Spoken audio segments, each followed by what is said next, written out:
حاول ما يو مقت أبو ساينس كوا حدا سب تعيق هو نسيك ندي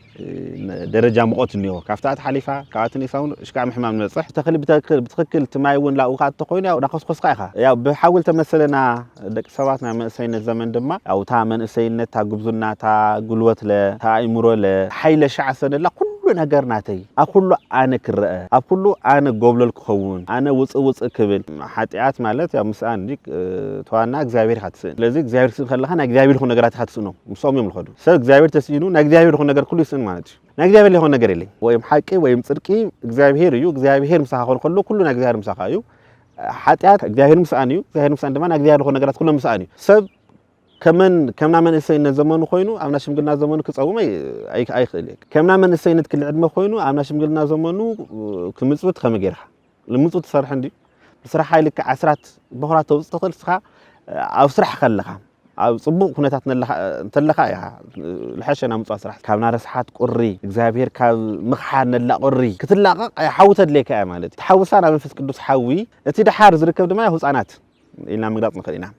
كذا ولدني حلف لويا حلفت بحري ناس الخوانا جديا والخوانا ساعات محلفة يترفينا ولدنا يعني حلف لو الحلف ولدنا دما اللي حلف نجار ركيوم نعم كحلف أبنا بيشنا نقدس أجلجلوت جوارسنا كهن قدس ونجيل أظن بقوله أما أخل قداسي مالتيو ونجيل يلو لعل دمسي قدس ونجيل أزار السحيزيو كبيت مقدس الوزن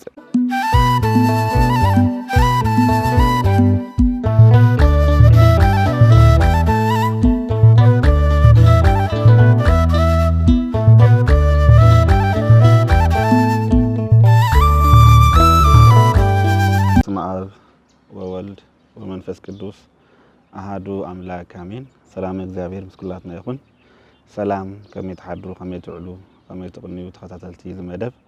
እዚ መደብ ኩሉ ግዜ ኣብ ሰዓት ላባኻቱም ዝቐርብ ፍኖተ ወራዙ ዝተባሃለ መርሃ ግብሪ እዩ ሎማዓንቲ ናይ መጀመርያ ክፋል ትምህርቲ ንጅምር ኢና ኣምላኽና እግዚአብሔር ንኹለትና ክምህረና ሰናይ ፈቃድ ይሁን ናይ ሎማዓንቲ ኢና ትምህርትና መጀመርያ زمن ورزاوي نايمن السينات ويناوي جوزنا زمن وقتي اللي بالمواجس جرنا كن مهار كن فتنينا عالم كافي منوار لا منوار زمت أمسى علامات الجابهير ددك سبات فترة خلا من ود سك فترة خلا ياو نفترة كله أكليل جيرو يعني فترة جيرو خمن فترة يفلتيو عالمنا وعالم ذلله نجراتن جز التفترة ود سب كاب شوعات نجارات يتفتيرو تبربعته بحريات السجا ويمنا السجا بحرياتنا نقلصهم تبصلته دمان أي نفسي بحريات إلنا نقلصهم يا ونفسي ثلاث نجارات نيوا بحريان نوابيت لباويت ياويت يا سجا دما أربعة نجارات لحظة مخانو يو بوتاتنا النجرنا مصحفون مصحف كلسون نقلصه زي بيهدك سلفترة ولا فترة مالتي سب مالت نفسي منفسن سجان زلوا كاب نفسن كاب سجان حدا خاز خانة ويمزتها هذا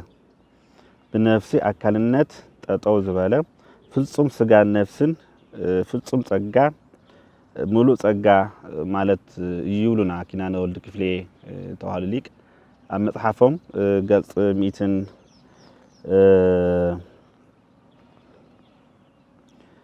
شمانت ميتين 4 كرتا قص شمانت 4 نسب خمس يقلصونا سب كاف شوعتيم نجارات كاسلسه بحرات نفسي كاف 4 بحرات سجال تفطر فطورين تم 4 بحرات سجا مفلطو حمد وي مريت لا نصوعو ماي نفاسنا حوي كاف زياتهم እግዚአብሔር نود سب كم نفطورو قدس مصحف يناغر ود سب قدس داوود كم نغورو موال عدمينا تخوينو 7 كتحالف دما 8 ايو لعل 8 لكن دخام እና መከራ مخانو يو قدس داوود نغرنا مزمور 9 10 الله موال عدمينا 7 تزحا 8 ايو لعلنا لكن دخامنا مكرا مخانو يناغرنا ودسب مريت نورل عدمه ያው ከ7 እስከ 8 ካው ግን አድኻም ጊዜ እዩ እተን ወድሰብ መሬት ነውረለን ዕድመታት እቶም 4 ናስጋ ባህሪያትና ለገደጽናዮም 4 ነገራት በብማዓርም ልካፈልዎም برقت زي مالت ودسب أفتو نورو الموال عدميو التفل نورو العدمة 20 30 40 50 70 يكون 80 اتم 4 ባህርያት ኣብ ሰውነቱ ነው እዮም ቲ መሬትነት ነው ቲ ንፋስነት ነው ቲ ማይነት ነው ቲ ሓውነት ነው ግን ብፉሉይ ልንጸባረቅሉ ብፉሉይ ባህሪኡ ኣፍና ወዲ ሰብ ባህሪኡ ልግለጽሉ ግን ጊዜ ኣፋላይ ነው ማለት እዩ ና መጀመሪያ ዘመነ ንፋስ ወይም ና ንፋስ ዘመን ኢልና ንጽውዖ ኣብ ና ወዲ ሰብ ንዓብየት ጊዜ ማለት እዩ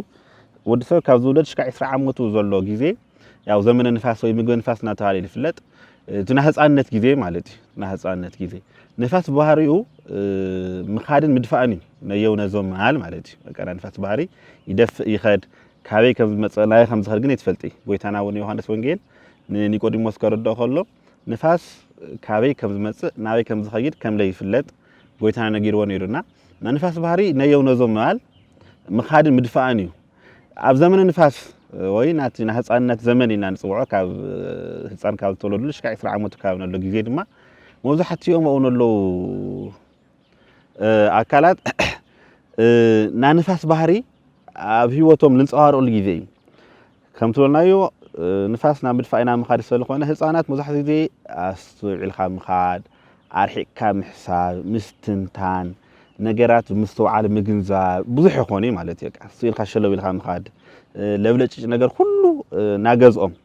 ወላ ከባድ ልኾነ ነገር ሲ ብለብለጭጭ ለይረብሕ ነገር እውን ክሸጥዎ ክእሉ ማለት እዩ በቃ ንፋስ ነገር ምኻድ ምንፋስ ጥራሕ ርጋዓታ ኣስተውዒልካ ምርኣይ ነዊሕ ምእማት ብዙሕ ጊዜ ኣብ ህፃናት ኣይንጸባረቀና ያው ዘመነ ንፋስ ኣብና ህፃናት ክሊ ዕድመ ንዘለው ናደቂ ሰብ ንዓብየት ደረጃ ልገልጽ ማለት እዩ ካብና ዘመን ንፋስ ሓሊፍና ድማ ያው ተኻላይ ዘመን ምስቱ ኣርእስና እውን ምስና መንእሰይነት እውን ልኸድ ያው ዘመን ሓዊ ዘመን እሳት ማለት እዩ መብዛሕትኡ ጊዜ ካብ 20 ክሳብ 40 ክሊ ዕድመ ዘሎ ሰብ ኣብ ዘመን ሓዊ ወይ ኣብና ግብዙና ኣብና መንእሰይነት ዘመን ነይልና ምሕሳብ ንኽእል ኢና ሓዊ ብባህሪኡ ሓዊ ጸባያት ብባህሪኡ ሓዊ ምቅጻል እዩ ሓዊ ክቃጽል ከሎ መሪፀ ይቃጽል ለግኖ ይኹሉ ይለቃጽል ማለት እዩ ለግኖ ይኹሉ ከቃጽል ይደሊ ሓዊ ብርሃን ሓዊ ልበርህ ከሎሲ ነገራት ትርእኻ ብሓዊ ብርሃንነት ነገራት ምርኣይ ምንጻር ትኽእል ኢኻና ብና ሓውል ተመሰለ ዘመን ዘለዎም መናእሰያት ድማ ሓውል ኩሉ ከቃጽል ከም ዝብል መንእሰይ ኩሉ ናተይ ኩሉ ክሕዝ ኩሉ ክገዝእ ኩሉ ኣነ ክውንኖ ኩሉ ናተይ ክኸውን ልብል ዓይነት ስምዒት ለሓዘ ለተዋረሶ ትስምዒት ሶ ሰውነቱ ልንጸዋረቅሉ ክሊ ዕድመ ኢና መንእሰይነት ክሊ ዕድመ ቀጺሉ ቲ ሓዊ ያው ብርሃን ስለዝኾነ ነገራት ይርእዩ ኣብና መንእሰይነት ክሊ ዕድመ ካብ 20 እስከ 40 ነሎ ክሊ ዕድመ ነሎ ሰብ ነገራት እናነጸረ ማለት ብርሃን መቸም ጸልማት ካብ ማት ሕማቕ ይጽብቕ ይትፈልሉ እዩ መቸም ክወርድ ከሎ ካ ነገራት ትርኢ ኣቅድሚኻ ታይኒ ዕንቅፋት ወይ ሜዳ ወይ ገደል ወይ ጽቡቕ ወይ ዓቀበዲ ኩል ነገር ትንጸሉ መብራህቲ ኢና ኣብና እሳትነት ኣብና መንእሰይነት ዘመን ዘሎ ሰብ ድማ ሕማቕ ካብ ጽቡቕ ጽድቂ ካብ ሓጢያት ነገራት ነጺሩ መሚዩ ፈልዩና ምኻድ ተኽእሎ ዘለዎ ስለኾነ ኣብ ዘመን ሓዊ ምሰል ማለት እዩ ሳልሳይ ዘመነ ማይልና ንጽውዖ ዘመን እዩ ካብቲ ንሕና ኣካላትና ተፈጥረሉ ያው ካብ ማይ ከም ተፈጠርና ይፍለጥ እዩ ኩሉ ነገር ካብተን ኣርባዕተ ነገራት ከም ተፈጠርና ኣብ ህይወትና ይገልጽ ማለት ካብ ንፋስ ከም ተፈጠርና ያው ከስተንፈስና ኣይንነብሪ ሰከንዳዊ ናምስ ንፋስ ህይወት እዩ ለይሰንፍስ ሰብ ያው ሞተ እዩ ማለት እና ግድን ካብ ንፋስ ከም ተፈጠርና ማለት እዩ ሓዊ ድማ ያው ሙቐት ኣብ ሳይንስ ኳ ሓደ ሰብ ጥዑይ ኮይኑ ስቲ ክንደይ ደረጃ ሙቐት እንዮ ካብታት ሓሊፋ ካብትን ይሳውን ሽቃ ምሕማም ንበጽሕ ሙቐት ንሓውነት ባህሪ ስለኾነ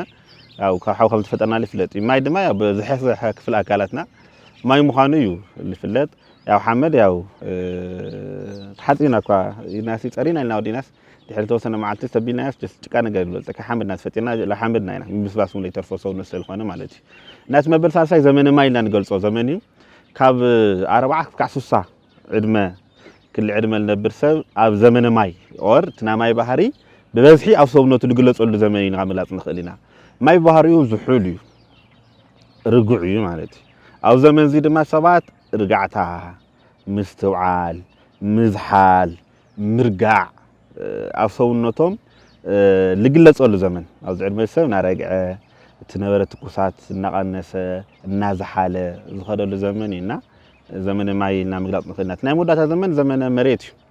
ያው ካብ 60 ዓመት ንላዕሊ ሽቃዕ 80 ካብኡ ንላዕሊ እውን ኣሎ ግዜ ያው ዘመነ መሬት ኢና ምግላጽ ንኽእልና መሬት ያው ሓመድ እዩ ኣብቲ ሽዑ መሰብ ብባህሪኡ ያው ጎንብስና ይልኸድ ትሕት ኢሉ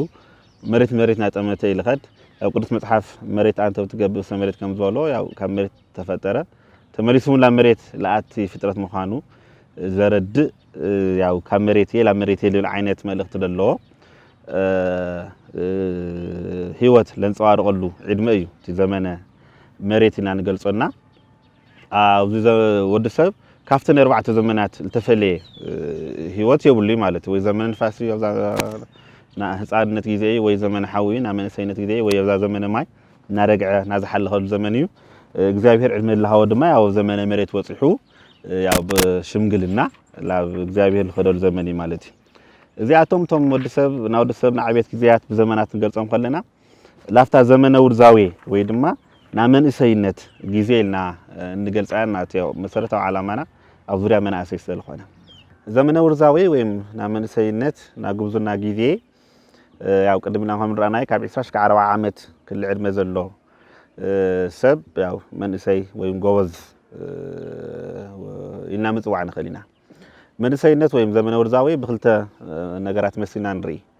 ንርአ ታና መጀመርያ ብተኽሊ ማለት እዩ ያው ተኽሊ ከም ንፍለጥ ካፍቲ ተኽልነቱ ትረኽቦ ጥቕሚ ከም ሰብ ማለት እዩ ተኽሊ ተክል ከለኻ ገዛኻ ተኽሊ ዝኾነ ሚስ ዝኾነ ለኻ ጥቕሚ ክበካ ልኽእል ተኽሊ ማለት እዩ ተኽሊ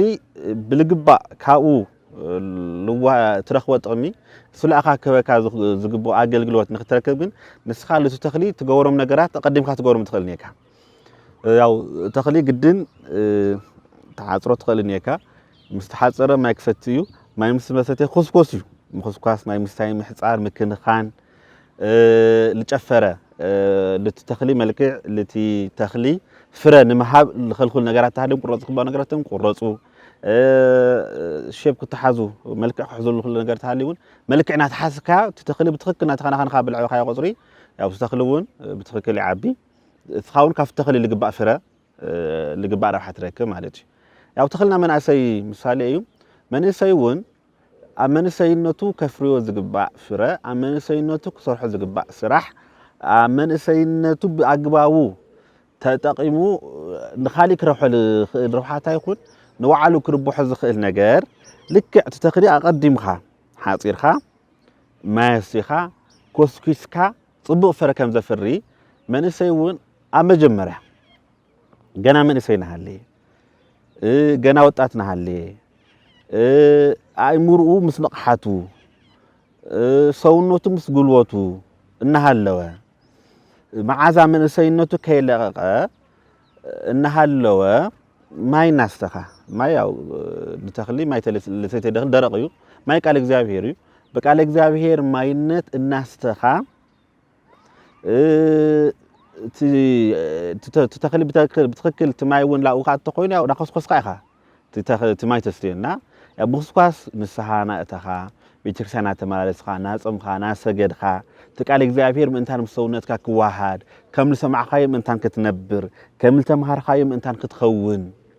ኣብ ህይወትካ ትቃል እግዚአብሔር ክመላለስ ኣብ ልቦናኻ ክሓድር ልብኻ ዝፋን እግዚአብሔር ምእንታን ክኸውን ትናይ መንእሰይነት ዕድመኻ ብኣግባቡ ምጥቃም የድሊ ማለት እዩ ተኽሊ ብጊዙ ወስቲኻ ብጊዙ ኮስኪስካ ብጊዙ ሓጺርካ ተለዒብካዮ ምስ ጎወጠ ወይ ምስ ጎለበ መልክዑ ምስ ሰሓተ ቁመንኡ ካብቲ ቀጢሉ ከዓ ብልግባእ ምስ ጎወጠ ምስ ጎለበ ድሓር ንምቕናዕ መከራ እዩ ከቢድ እዩ ማለት እዩ ወይ ምስ ደረቐ ሰኣን ማይ ሰኣን ምስኳስ ምስ ደረቐ መሊስካ ከተለምልሞ ብዙሕ ይወስድ ማለት እዩ መንእሰይነት እውን ኣብቲና ጉብዝና ግዜኻ ኣብቲና መንእሰይነት ግዜኻ ብኣግባቡ ተጠቒምካ ኣብ መንእሰይነትካ ግዜ ክተፍርዮ ዝግባእ ፍረ ምፍራይ ተዘይኽኢልካ ድሓር ከቢድ እዩ ማለት እዩና ተኽሊ ኣብና መንእሰይነት ዘመን ግዜ ምምሳል ንኽእልና እቲ ካልኣይ ምሳሌ ኮና ንኽእል ሓዊ እዩ ሓንቲ እውን ገሊፅና ነርና ኢና ዘመን ሓዊ ዘመን መንእሰይ ከም ልገልጽ ማለት እዩ ሓዊ ናብ ምቅጻል ባህሪ እንዮ ሓዊ ከቃጽል ከሎ ድማ ኣይመርፂ ለግኖ ይለቃጽል ማለት እዩ ሓዊ ዝኾነ ዝተፈለየ ክቃጽል ደለይ ተኽሊ ጥራሕ ኣቃጺሉ ይዓርፊ ሽካዕ ልነደደ كل ነገር ለቃጽል ማለት ሽቃዕ በማይ ላይ ጠፈ ሽቃዕ በሐመል ላይ ጠፈ ሓዊ ነቃጽል ይነብር ያው በሐውል ተመሰለና ደቅ ሰባትና መንእሰይነት ዘመን ድማ ያው ታ መንእሰይነት ታ ጉብዝና ታ ጉልበት ለ ታ አይምሮ ለ ታ ኃይለ ሻዕሰነላ ኩሉ ነገር ናተይ አኩሉ አነ ክረአ አኩሉ አነ ጎብለል ክኸውን አነ ውጽእ ክብል በባህሪ መንእሰይ ማለት ውጽእ ልብል በመሐርኛ ወጣት ክትርጎም ከሎስ ወጣህ የሚል ውጽአኹ ልብል ተረአኹ ልብል በጻሕኹ መጻኹ ልብል ዓይነት ትርጉም ይነውና ተባህሪ መንእሰይነት እውን ካብ መስል ኮነ ኩሉ ከቃጽል ኩሉ ክሕዝ ኩሉ ከግድፍ ኩሉ ናቲ ክገብረ ልብል ዓይነት መንፈስ እውን ኣብ መንእሰይነት ዘነሎ ብሓዊ ምሳል ንኽእልና ማለት እዩ ግን ሓዊ ኣብ ኩሉ ከቃጽል ከም ደሊ መንእሰይነቱን ኩሉ ክሕዝ ስለልደሊ መንእሰይነት ኩሉ ደሊ ክልዕድመ እዩ ኩሉ ማለት ክልትዩ እግዚአብሔር ይኹን ዓለም መንእሰይ ኣዝያ ትደልዮ ኣዝያ ትብህጎ ማለት እዩ ዓለም ትነለዎ ሓይሊ ክትጥቀመሉ ለዓለማዊ ስራሕ ማለት እዩ ንዘይረብሕ ምስ እግዚአብሔር ንዘየቀራርብ መንግስቲ አምላክ ንዘየውርስ ስጋዊ በረከት ንዘየውህብ ንሕማቕ ስራሕ ዓለም ንመንእሰይ ብጣዕሚ ትደልዮ ብጣዕሚ ማለት እዩ لمتى إلى لكل نجار لزمت تدليو لسرقة تدليو نخفات تدليو نتنكوس تدليو نخحدة تدليو نموت تدليو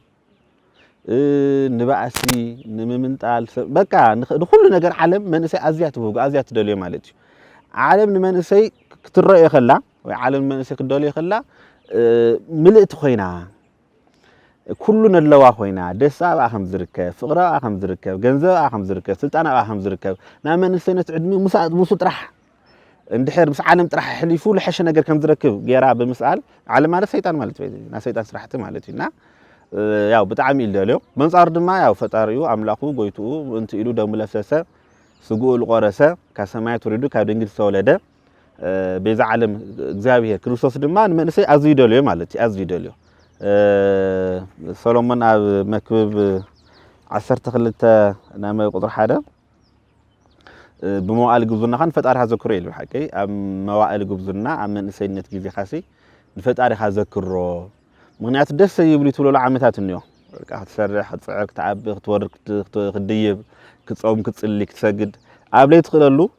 كبي زمان ومزاي ترفي موائل جبزنا ندحر حليفه موائل من سيدنا ندحر حليفه مالتي شذي تا موائل زيا ويتانا جبزنا تانا من سيدنا زمان زيا نفتارها تذكره له مالتي مغنياته زمان زين السحاب على الحيلها نسحب على الجلوتي خا نسحب على النقح عيمره خا بزح كحسب لخل عيمره فتان ليدكم برتع عيمره برتع جلوات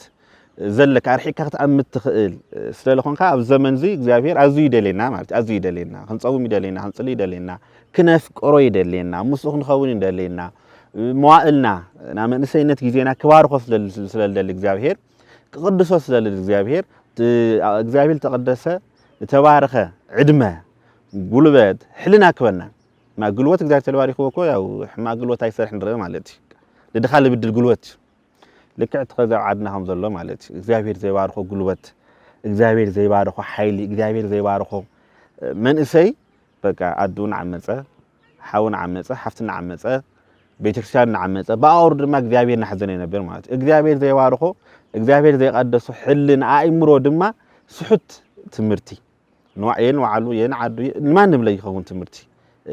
أمور أسفيرو حمعنا سرح خاطر أخونا إذا كاوزك تدحين كاوزك توصي أو موائل جبزنا أو جابيرون دولة كل عدم أي مالتي نحاول كل خكاس خم دل ما نسير ما كل الدولة سلخنا أو مرج عدل مالتي زي مرج عدل السعودية خا حسيخا ريخ سنتين خا أو الحشا كان جر مبراز كدليو أو غص على مرها قراتنا بدن بنريو قداي كالي نحاول بهارة أيو برهاني حاوية برهيو يا برهان كبر خلو انقفات ديو ميدا ايو قلقلت ديو عقبات يو تي مساحه زلسه من يو كل ነገር خاتلالي تري مالتي صلمات ምንም ደልሃመት ትሪ ነገር የለይ ብርሃን ከሆነ ግን ኩሉ ነገር ያው ቅድሚ خازل ሰዓል ኩሉ ነገር ትሪኻ ማለት ክትሪኻ ኩሉ ነገር ትሪኻ ማ ያው ጽቡቕ ሕማቂ ናምፍላይ ነገር ክመጽዩ ያው በሐዊ ብርሃኑ ነገራት ትሪኢ ከም ንገብረካ መንእሰይነት ድማ ኩሉ ነገር ክትፈሊ ጽድቅ ካብ ኃጢያት ጽድቅ ልባሃል ጽድቅ ሐቂ እዩ ሐቂ ልባሃልና ሐቂነት ልባሃል ስራሕ ታይታ የሚልካ በትክክል ክትሪኢ ክትፈሊ ለግብር ዓይነት ዘመን ማለት እዩ መንእሰይነት ዘመን ካብ ኃጢያት ትፈልዮ ሓጢኣት ማለት ያው ምስኣን እንጂ ተዋና እግዚአብሔር ካትስእን ስለዚህ እግዚአብሔር ስም ከለኻ ናይ እግዚአብሔር ሆነ ነገራት ካትስእኖ ምሶም እዮም ልኸዱ ሰብ እግዚአብሔር ተስኢኑ ናይ እግዚአብሔር ሆነ ነገር ኩሉ ይስእን ማለት እዩ በረከት ናይ እግዚአብሔር ሰላም ናይ እግዚአብሔር ፍቅር ናይ እግዚአብሔር ሓድነት ናይ እግዚአብሔር ሊሆን ነገር የለኝ ትውሳና ይልባል ነገር ሁሉ ማለት እዩ ስለዚህ ሰብ ሓጢኣት ናሰራ ሓጢኣትኛ ትኾን ያው እግዚአብሔርን ናይ እግዚአብሔር ነገር ስለስእን መንሰይነት ድማ እዚ ትፈልይ ማለት እዩ ጽቡቕ ወይም ሓቂ ወይም ጽድቂ እግዚአብሔር እዩ እግዚአብሔር ምሳኻ ኾን ከሎ ኩሉ ናይ እግዚአብሔር ምሳኻ እዩ ሓጢኣት እግዚአብሔር ምሳኣን እዩ እግዚአብሔር ምሳኣን ድማ ናይ እግዚአብሔር ሆነ ነገራት ኩሉ ምሳኣን እዩ ክል ዕድመ እዚ ፈሊኻ ጽድቂ ካብ ሓጢኣት ፈሊኻ ብጽድቂ ትኸደሉ ማለት እዩ መርገም ካብ ምርቓ ጽቡቕ ካብ ሕማቕ ባርነት ካብ ነፃነት ፈሊኻ ርኢኻ ትእምተሉ ትርእየሉ ትውስነሉ እዩ ወሲንካ ላፍቲ ልሐሸ ነገር ተኣተሉ እና ሓዊ ብርሃን ከም ዝኾነ ያው መንእሰይነት ድማ ያው ኣእምሮ ብሩህ ልኾነሉ ንቑሕ ልኾነሉ ዘመን እዩ ኢልናኻ ምውሳድ ይከኣል ማለት እዩ ካሊእ ሓዊ ነገራት ከመጠቓቕማኻ እንዲሁ ሓዊ ጥራሕ ይኾነ ኣብ ልኾነ ነገር እቲ ስኻ ትጥቀመሉ ኣጠቓቕማ እዩ ነገራት ልውስኖ ሓዊ ተቃፅል ትሕደል ኢኻ ኣሎ ዓዲ ተቃፅል ኢኻ ብሓዊ ያው ዓዲ ይቃፀል እዩ ዓዲ ይጠፍእ እዩ ንብረት ይባድም እዩ ከም ትብለናዮ መርፂ ስለ ይቃፀል ሓዊ ማለት እዩ በንጻሩ ግን ሓዊ እንድሕር ተጠቒምናሉ ምግቢ የብስል እዩ መቸም ምግቢ ስለ ይበስል ብሓዊ ብእሳት ይበስል ስለዚህ ሓዊ ከም ኣጠቓቕማ እዩ ማለት መንእሰይነት እውን እንድሕር ከጠፍእ ደሊኻዮ ዓለም የጥፍእ ዓዲ የጥፍእ ኩነታት የጥፍእ ህይወትካ ህይወት ማን ከጥፍእ ይኽእል እዩ ያው መንእሰይ ተሃገብር ከም ንፈልጦ በንጻሩ እንድሕር ተጠቒምናሉ ድማ ልክዕ ሓዊ ዓዲ ካብ ምጥፋእ ምግቢ እውን ከብስል ንስኻ ትበልዖ ንስኻ ትሰትዮ እውን ንሱ ከስለልካ ከም ዝኽእል እውን ስለንርዳእ መንእሰይነት ድማ ምግብኻ ተብስለሉ ክል ዘመን እዩ ምግቢ ነፍስኻ ተብስለሉ ምግቢ ስጋኻ ተብስለሉ ናኻ ዕድመ ልሐሸ ክልል ወይ ና ዕድመ ዝኾነ ገደብ ድሕናስ ትና መንእሰይነት ዕድመ እዩ ማለት እዩ ብስጋዊ ምግቢ ተጀሚርና ከዚ ሰብ ጠንኪሩ ወፂኡ ወሪዱ ክሰርሐሉ ልኽእል ተማሂሩ ክልወጠሉ ልኽእል ክል ዕድመ መንእሰይነት እዩ መቸም ብቆልዓኻ ተሰርሕ ቆልዓ እዩ ገዛ ከም ዓባይ ስራሕታ ኣልያስ ወለዳኻ ምእዛዝ ዘለለ ካልእ ስራሕ የለይ ኣብ ዘመን እሰነትካ ማለት እዩ ናይ ጨዋታ ዘመን እዩ ብተወሰነ ግዜ ያው ና ትምህርቲ ግዜ ክህሊ ይኽእል እምበር ያው ና ህፃንነት ዘመን ያው ልፍለጥ ዘመን እዩ ና ሽምግልና ዘመን ድማ ፍሉጥ እዩ ተጠዋሪ ትኾነሉ ዘመን እዩ ሰብ ሰለስተ መዋእለ እንደኒኦ ወይ ህፃን ኮይኑ ብወለዱ ይጥወር እታ ሸጊራንላ ድማ ሽማግሉ ኮይኑ ብደቁ ይጥወር እታ ማእኸል ነላ ማለት እዩ ንሱ ወሊዱ ህፃናት ዝዕብየሉን ወለዱ ዝጥውረሉን ግዜ ድማ እዛ መንእሰይነት ዘመን እያ እዛ መንእሰይነት ዘመኑ እንጀርኡ ኣብሲሉ ኣእምሩ ኣብሲሉ ወፂኡ ወሪዱ ሰሪሑ ደኺሙ ብረሃፁ ማለት እዩ እግዚአብሔር ዝፈቐዶ እግዚአብሔር ፈትዎ ሰናይ ስራሕ ሰሪሑ ያው ምስራሕ ያው ጽድቂ ስለዝኾነ ስራሕ ምስራሕ ጽድቂ ግቡእ ዝኾነ ስራሕ ማለት እዩ እግዚአብሔር ብእግዚአብሔር ዘየውቅስ ስራይት ፊክሽን ለይጠሓሰ ኣብ ቅድሚ እግዚአብሔር ቅቡልነት ዘለዎ ሓቀኛ ስራሕ ሓቀኛ ድኻም ሓቀኛ ምውራድ ምውፃእ ሓቀኛ ምምሃር ተማሂሩ ሰብ ክልወጠሉ ክዓብየሉ ዝኽእል ክል ዕድመ መንእሰይነት እዩ ኣብ ህፃኑ ብደረጃ ኣይሰርሐ ይዓቢ ምሸምገል ድማ ብደረጃ ኣይሰርሐ ይዓቢ እታ መንእሰይነት ትበሃል ክል ዕድመ እያ እና እንታለምና ኣብታ መንእሰይነት እዚኣ መንእሰይ ኮንካ ሰሪሕኻ ዓቢኻ ሓዳር ጌርካ ደቅኻ ተዕብየሉ ተምህረሉ ተብልዕሉ ተስትየሉ ትኸድነሉ እዩ በንጻሩ ድማ ያው ላእኻ ወሊዶም ኣፍ ደረጃ ስለውፅሑ ወለድ ድማ እኒው ወለድኻ ድማ ትጥብረሉ እያ ክልቴን ትገብረለ ማለት እዩ ሳልሳይ ባዕልኻ ህይወትካ ትመርሐሉ ህይወትካ መሪሕኻ ህይወት ደቅኻ ትመርሐሉና ህይወት ወለድኻ ትመርሐሉ ልሐሸ ክል ዕድመ ያው መንእሰይነት እዩ ካብሉ ዘለለ ያው ህፃን ናሃልኻ ብወለድኻ እዩ ምስ ዓበኻ ድማ ብደቅኻ እዩ ያው እግዚአብሔር ተባርኹ ደቂ ተይብካ ማለት እዩና እዛ ክል ዕድመ እዚኣ ልክዕ ሓዊ ንምምሳል ከም ትጥቀመላ ክነፍስለላ ምግቢ ስጋና ክነፍስለላ ንኽልክል ዕድመ እያ ብልክዕ ምግቢ ነፍስና እውን ብልሐሸ መልክዑ እነፍስለሉ ክል ዕድመ መንእሰይነት እዩ ሰብ ከምና መንእሰይነት ዘመኑ ኮይኑ ኣብና ሽምግልና ዘመኑ ክፀውም ኣይኽእል እዩ ከምና መንእሰይነት ክል ዕድመ ኮይኑ ኣብና ሽምግልና ዘመኑ ክምፅውት ከመ ጌርካ ልምፅውት ትሰርሕ እንዲ ብስራሕካ ልክዕ ዓስራት በኩራት ተውፅእ ትኽእል ስኻ ኣብ ስራሕ ከለኻ ኣብ ጽቡቕ ኩነታት እንተለኻ ኢኻ ልሐሸ ናብ ምፅዋት ስራሕ ትሰርሕ ብደንቢ ሰጊድካ ሰውነትካ ተቐድስ እትኽእለሉ ግዜ ዕድመ ያው ናብ መንእሰይነት ክል ዕድመ እዩ ለይቲ ተልዒልካ ደው ኢልካ ምስ ሓይልካ ምስ ጉልበትካ ቤተክርስትያን እትሓድረሉ ክል ዕድመ ያው ናብ መንእሰይነት ክል ዕድመ እዩ ማለት ህፃን ያው ህፃን ኢኻ ምስ ሸምገልካ ምስ ሸምገልካ ኢኻ ትብሉ ናይ ነፍስኻ ኣብ ህፃንነትካ እውን እትጠምካሉ ምስ ሸምገልካ እውን ክትገብሮ ዝኸብደካ ኣብ መንእሰይነትካ ናለኻ ሰርሑ ትኽእል ያው መፅሓፍቲ ከተንብብ كتصحف كتمهار كتمهر لحش سب كتخون تخلل قل عدمه لحش منفساو لعلنا منفساو صقع منفساو كبري كترخول تخل عدمه او نامن سين كل عدمه إنا كبس المفسل مالتي ميغو سقا يكون ميغو نفسي كتوصلوا زغبا التخيل او كل عدمه زعدمه زينا كنتقملو مالتي كالي حوي ያው አቆርና ወረሰብ ያው حوي الموق بحوي ያው ቁርነት ካባካዩ ግዴው ጽዩ ማለት ይካ ካብ ቁርካ ተላቃስ ሙቀት ክትስማዓካ ይገብር እዩ ናመንሰት ክል ዕድመውን ትነገርስ እዩ ካ ሙቀት ክትስማዓካ ልገብርና ትሙቀትዚ ናመንፈስ ሙቀት ይከውን ነቃ ምጥቃም መንሰይነትካ ባጓ ምጥቃም እንዳታ መስረታውት ነገር ስለዚህ መንሰይነትካ ወይና حوي ዘመንካ ባጓው ለግቦ ሙቀት ካብ ቁሪ ካብ ንሓጢያት ቁሪ ካብ ናረስሓት ቁሪ እግዚአብሔር ካብ ምኽሓን ላ ቁሪ ክትላቀቅ حوتت لك ማለት ተሐውሳና መንፈስ ቅዱስ حوي ታና ዕድመኻ ተጠቂምካ ብንሳህ ዲያ ብጾም ጸሎት ዲያ ትነለ መንፈሳዊ ትብሎ ነገር ብትሓ አፍታ ንحوي ዘመን ያው ናሙቀት ዘመን ስለኾነት ብመንፈስ ልሙቀ ዓይነት ክርስቲያናዊ ህይወት ክልወና ይግባ ማለትና ያው ዘመነ ውርዛዊ ምና መንሰይነት ዘመን ብኸም መግለጽ ንኽልና ብኻሊ መንሰይነት ከም ልፍለጥ ተቀባሪ ወሃቢ እንዲዩ ኣብና መንሰይነት ክል ዕድመ ዘሎ ሰብ ካብ ልኾነ ሰብ ልቕበሎ ነገር ንዮ ልኾነ ኣካል ድማ ለረክቦ ነገር ንዮ ያው ይቅበልውን ይህወሉን ተቀቢልካ ትወሉ ናኸል ዕድመ ኢና መንሰይነት ዕድመ ኣውዚ ሰለስተ ትውልድ ምርኣይ ንኽልና ሓደ ትውልዲ ዝሓልፍ ዘሎ ትውልድ ንዮ ያው ዕድመ ገዲብዎ ኣብዛ ዓለም ነብረሉ ኩነታት ግዚኡ ኣኺሉ ለሐልፍ ማለት ለሽምግል ለረክብ ወለዶ ዓበይቲ እዮም ወለዲ እዮም ያው ልርከም ዝደልዩ ዘረክብ ኣምርካብ ዘሎ ወለዶ ወይም ትውልድ ንዮ ያው ለሐልፍ ሎ ትውልድና መግለጽ ንኽልና ተኻሊ ልርከብ ትውልድ ንዮ ካብቶም ዝሓልፍ ዘለው ትውልድ ወይም ካብቶም ዝሓልፍ ዘለው ወለዲ